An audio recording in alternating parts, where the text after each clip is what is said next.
नमस्कार बच्चों, एक बार फिर आपका आदर्श अकेडमी विद्यालय के यूट्यूब चैनल पर स्वागत है। देखो, आज हम कक्षा 9th क्लास के बारे में प्रश्नावली 1.6 के बारे में अध्ययन करेंगे। इससे पहले 1.5 प्रश्नावली हमारी हो चुकी थी, ठीक है। तो 1.6 का पहले मैंने बेसिक आपको बता दिया था। क्या थे? घात और घातांक के नियम, जो मैं आपको पहले बता चुका हूँ। जब आधार समान हो तो घातें जुड़ जाती है, दूसरा नियम। जब आधार समान हो, अगर वो भाग के अंदर हो तो घातें घटाई जाती है, तीसरा नियम। जब घात के ऊपर घात हो तो घातों का गुणा हो जाता है, चौथा नियम। कोई भी संख्या होती है उसके ऊपर जब घात 0 होती है तो उसका मान सदैव 1 होता है, पांचवा नियम। और अंतिम नियम, यदि आधार अलग अलग हो और घातें समान हो तो पूरे के ऊपर एक ही घात के अंतर्गत वो संख्या आ जाएगी। तो ये मैंने आपको नियम बताए थे। इसका देखो, पहला क्वेश्चन 1.6 का आपको मान ज्ञात करना है, यहाँ सरल करना है ना। 64 है, 64 के ऊपर घात क्या है? 1/2। देखो, बहुत ही सरल है। तो इसके लिए सबसे पहले आपको 64 के प्राइम फैक्टर करने पड़ेंगे, मीन्स अभाज्य गुणनखंड करने पड़ेंगे, जो आपको अच्छी तरह से आता है। 64 के अभाज्य गुणनखंड कैसे करते हैं? सबसे पहले 2 का हम इसमें भाग लगाने की कोशिश करेंगे। अभी देखो, 2 का भाग लगाएंगे। 2 का भाग 6 में, 2 तिया 6, 4 में 2 दूनी 4, फिर 2 का जा रहा है 2 एकम 2, 2 छिंग 12, फिर 2 का भाग 2 8 16, फिर 2 का भाग 2 चौका 8, फिर 2 का भाग 2 दूनी 4, फिर 2 का भाग 2 एकम 2। 2 कितनी बार है? देखो, 1 2 3 4 5 6, तो 2 की घात 6। इसको इस प्रकार से हम लिख सकते हैं। तो देखो, सबसे पहले 64 है, इसके हमने अभाज्य गुणनखंड किए। ये सारा रफली काम करना है। तो 64 को मैं लिखता हूँ 2 की घात 6। इस 64 को 2 की घात 6 लिखता हूँ और कोष्टक लगा देंगे। और इसके ऊपर घात क्या है? 1/2। इसके ऊपर घात क्या है? 1/2, यानी 1/2। अब यहाँ पर एक नियम आपको मिल रहा है। नियम क्या है? देखो,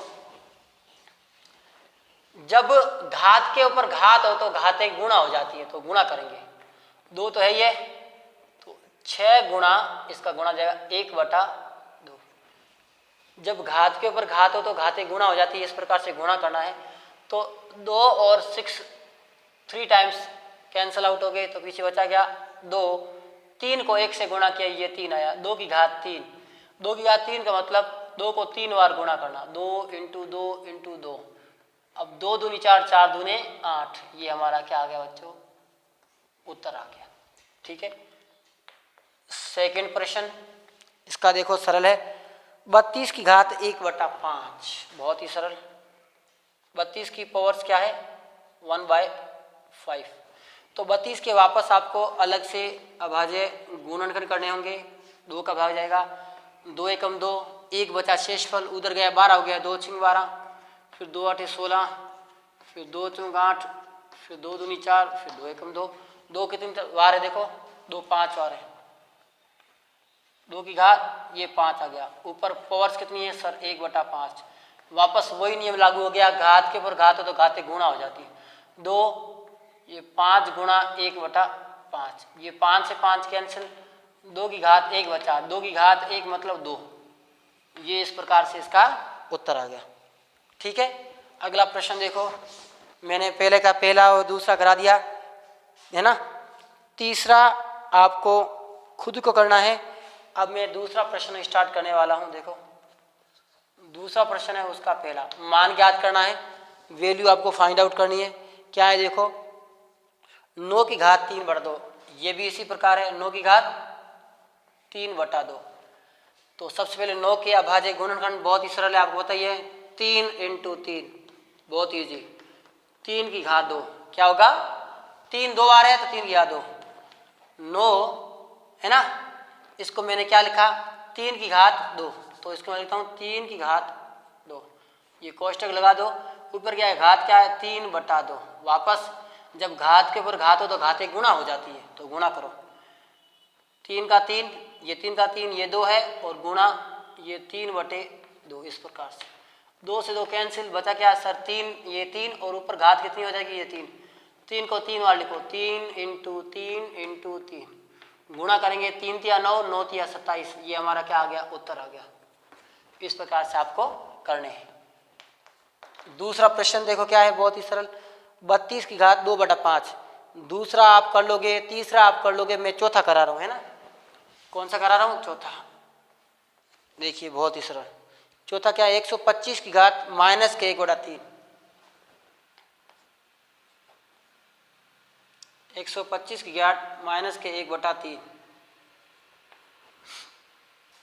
माइनस के, कोई दिक्कत नहीं, माइनस से कोई लेना देना नहीं। अभी तो आपको ऐसे लिखना है, 125 के आपको अभाज्य गुणनखंड करने होंगे। 2 का भाग नहीं जरा, इसमें 3 का भाग नहीं जरा, 4 का नहीं जरा, डायरेक्ट 5 का ही जाएगा।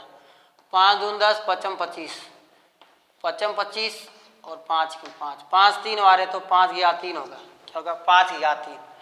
तो लिख देते हैं 5 की घात 3 125 की जगह, और कोष्टक इस प्रकार से ब्रैकेट लगा देंगे, 1/3, है ना। जब घात के ऊपर घात हो तो घात एक गुणा हो जाती है, 5 या 3 तो है ये गुणा 1/3।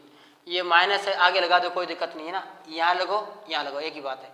3 से 3 कैंसिल हो गया, ये 5 की घात -1 ऊपर प्राप्त हुआ, एक है ना, ये माइनस का 1।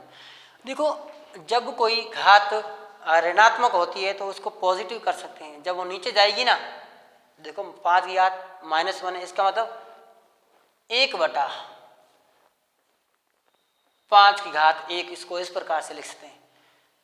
ये एक है, ये वाला एक नहीं है, है ना।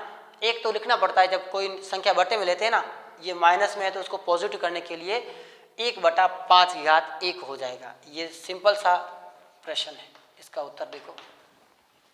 5 की घात -1 है तो 1/5 की घात 1 हो जाएगा। मान लो ये से होता 5 की घात -2, तो क्या करते, 1/5 की घात 2 करते। मान लो ये से होता 5 की घात -3, तो 1/5 की घात 3, मतलब ये एक तो ऊपर आएगा आएगा, ये रूल्स के अकॉर्डिंग है ना, ये एक तो आएगा ही आएगा। तो इस प्रकार से ये प्रश्न हमारा कंप्लीट हो गया। तो दूसरे का ये चौथा प्रश्न भी कंप्लीट हो गया। अब हम तीसरा प्रश्न करते हैं। देखो बहुत ही सरल, सरल कीजिए। देखो क्या है प्रश्न,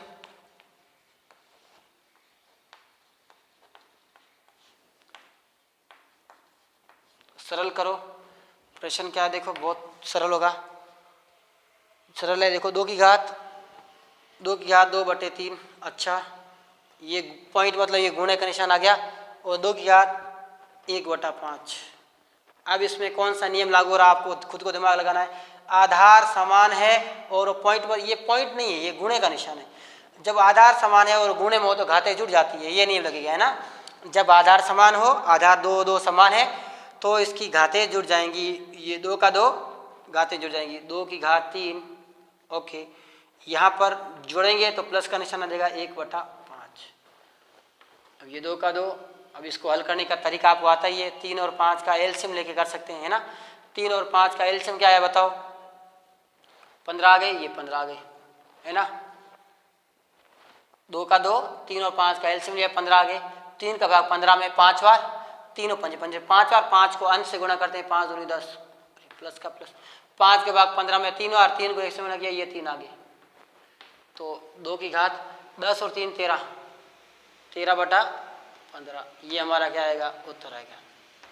ये 13/15 उत्तर आएगा। 2 की घात 13/15 हमारा उत्तर आएगा, है ना।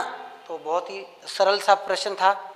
अगला प्रश्न है दूसरा, इसका सरल कीजिए। तीसरे का दूसरा प्रश्न देखो बहुत ही सरल, ये भी क्या है, 1/3 की घात 3 ऊपर 7, 1/3 की घात 3 और इसका ब्रैकेट में पावर 7।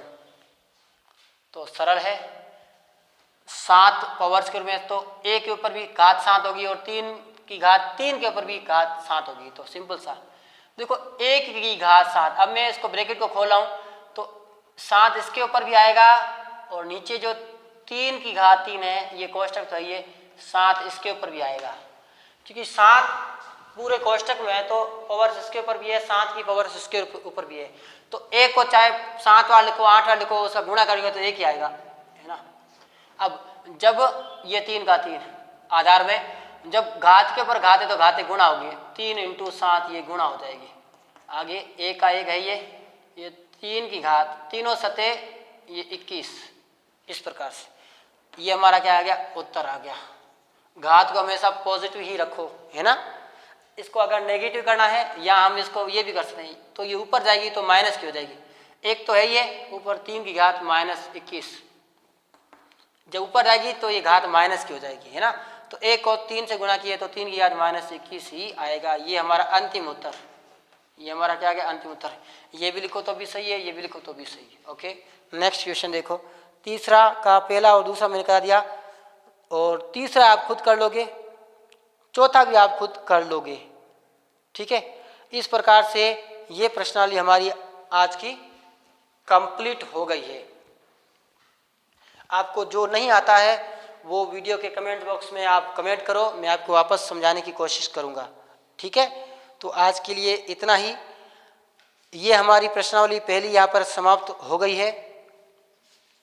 तो अगली प्रश्नावली हमारी दूसरी है बहुपद पॉलिनोमियल्स, उसके बारे में हम बात करेंगे। आज के लिए इतना ही।